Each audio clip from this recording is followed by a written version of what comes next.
patrocínio na época era uma situação bastante difícil e felizmente, anos mais tarde, a EFICA, né, assumiu essa ideia e assumiu a tarefa, inclusive, de procurar o patrocínio sendo, como é que nós chamamos, promotor cultural, né?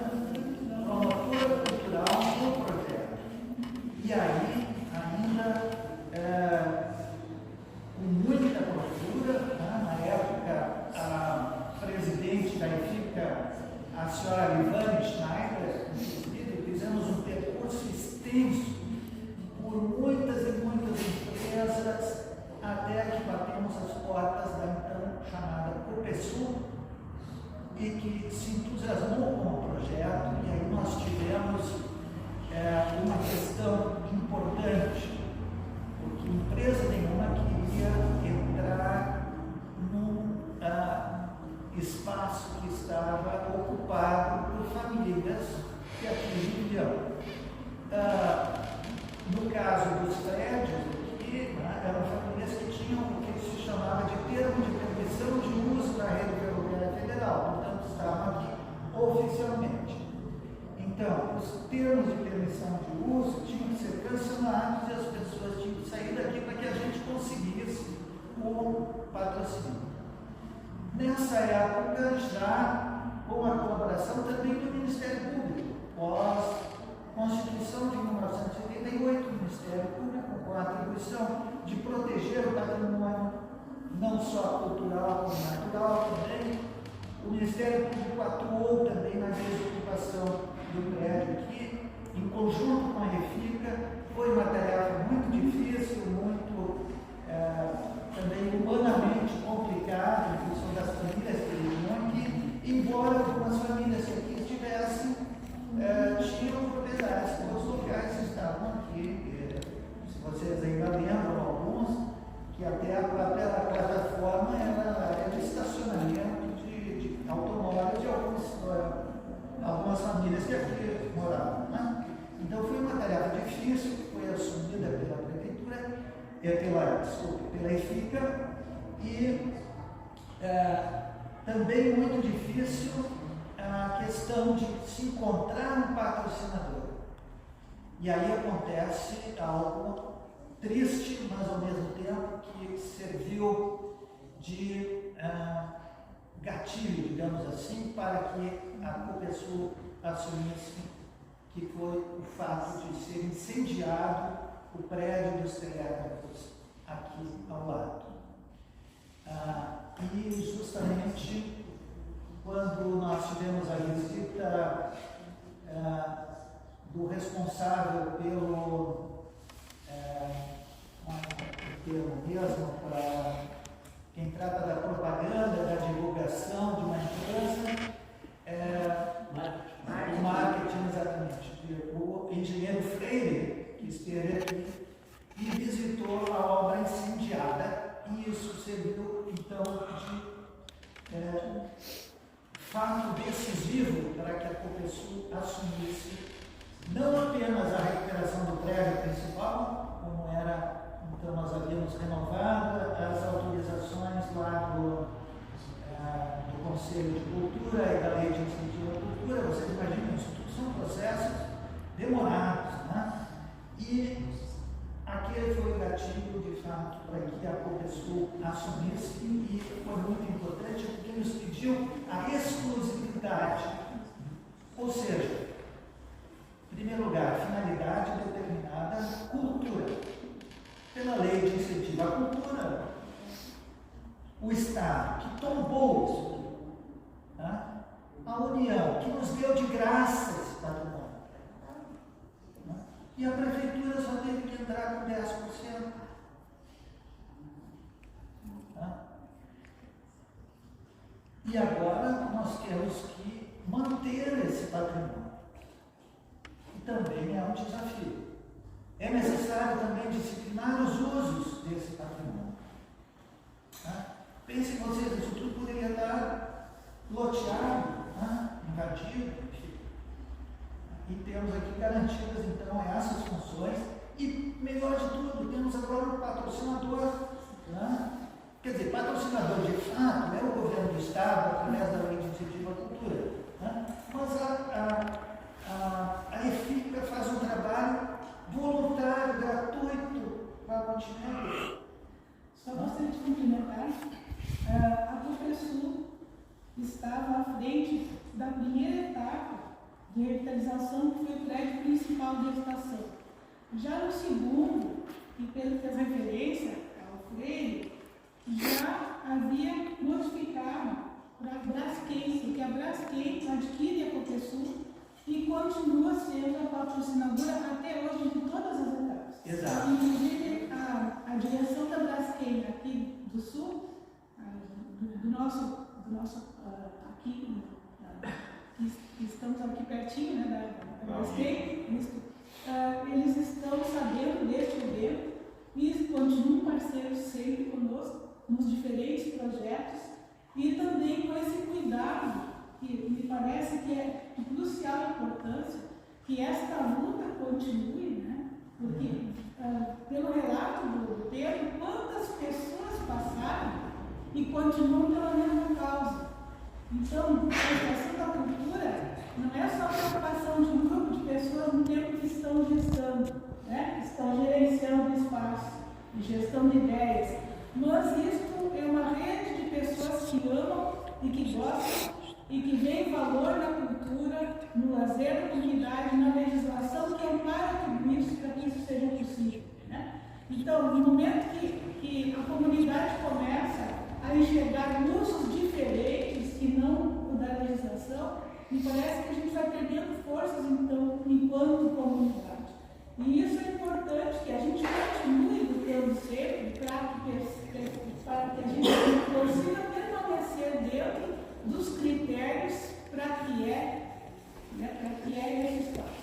Então, por exemplo, o Pedro, quando falava do comodato e tudo mais, já falou que é um espaço para lazer e cultura da comunidade, pois a Lei de Incentivo à Cultura tem o seu artigo, um artigo específico, que esta verba que o governo abre mão do imposto devido da empresa e permite à empresa direcionar o dinheiro para o projeto. Então, uma conta específica e a EFICA gerencia esses valores para que o projeto aconteça. Fizemos isso voluntariamente, a gestão e acompanhamento das obras a gente faz.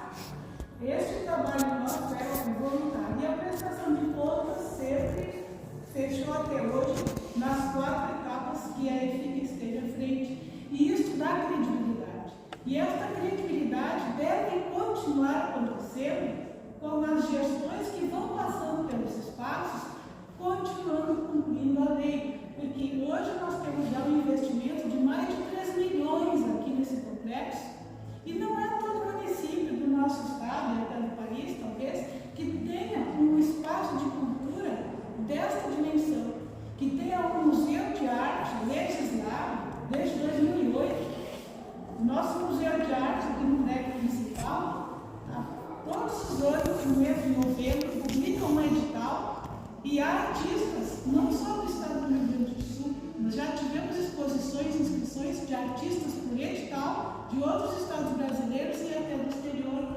Então, nós Montenegro, nós somos sim, nós temos lugar no mapa da cultura dessa cidade, da cultura das pessoas, né? Então, me parece que nós temos que continuar com as diferentes gestões e tal, mas quando a gente sonha com as coisas, quando a gente vê que elas podem acontecer e serem viáveis, porque se não acreditasse no sonho do estudante formando da arquitetura, olha quantas coisas se teria perdido. E essas lutas permanecem, as gerações vão passando e a gente faz a parte da gente, na história, daqui a pouco vem outro e continua. Esta continuidade é uma coisa importante, porque às vezes as pessoas pensam só naquele período em que elas estão numa determinada posição, num determinado serviço, de fazer acontecer aquilo que elas planejam.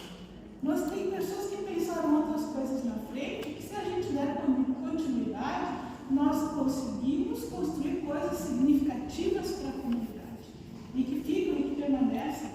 Não interessa se nós não criamos nome na história, não interessa, mas as coisas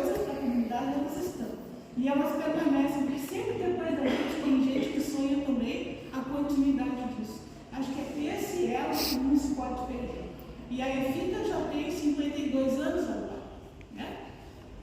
As primeiras eficanas que pensaram os projetos, que foram chamadas a serem produtoras culturais, a Chocoff não está mais aqui, mas ela esteve junto com a primeira etapa da estação, depois entra a Liviane, e a Liviane tem uns relatos maravilhosos, né, de pesados, assim, da luta, porque na Câmara de Vereadores, quando ela estava presidente, com a questão da reforma da outra etapa, e as pessoas ainda moravam dentro do espaço e precisavam sair, e ela relata que as eficanas de um lado e os moradores de outro, num clima de guerra, daquelas mulheres que estão pensando em tirar a gente de lá.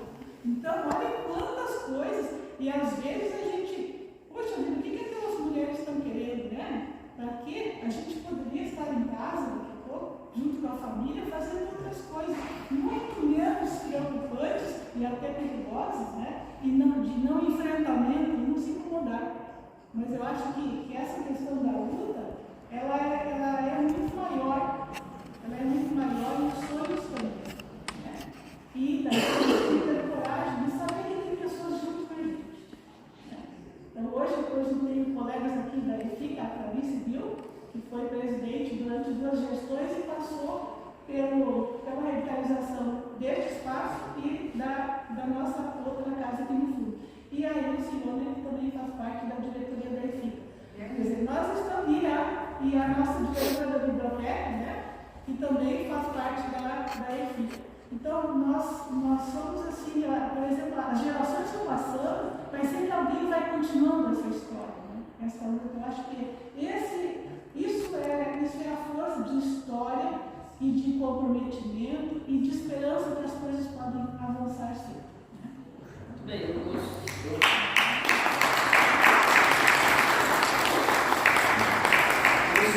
estou incumbido a ter que controlar o tempo, tá? Então pediram para avisar aqui quem não assinou lá no fundo que tem a lista de presença, né? Quem comentou ali, e como está nas redes sociais, então o pessoal às vezes até vai interagindo. Nosso rapaz da comunicação ali, o Antônio, né, que faz parte do movimento também,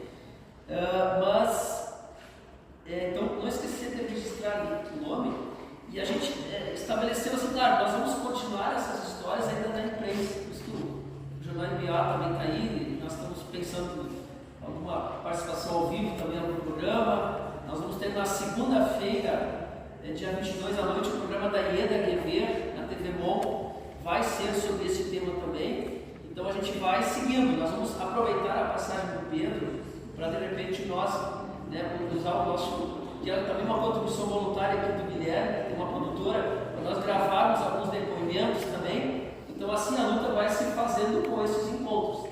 Então aqui nesse espaço a gente tem, né, agora são as associações de moradores, né, tem o CTG, nós temos em conjunto encaminhar algumas questões que na próxima semana, no dia 25 de noite. A gente falou já o Museu de Arte, que funciona ali em cima, a biblioteca, que daí é setor público, a biblioteca e o arquivo histórico, quem está nos auxiliando, que é a diretora aqui desse espaço, né, que está com essa incumbência de cuidar disso, né, a Simone está ali. Então a gente está nesse processo de construir. E temos algumas outras iniciativas aqui que a gente quer também ouvir um pouco depois. O Museu Digital, né, que é uma iniciativa interessante para a gente conhecer, e eu acho que a Nelore também tem o que dizer para nós, né? Então eu vou combinar assim, 20 e 23 agora, né? Talvez a gente, quem sabe, com uns 10, 15 minutos para cada um, depois o Pedro faz o fechamento aí, pode ser? Para nós não passarmos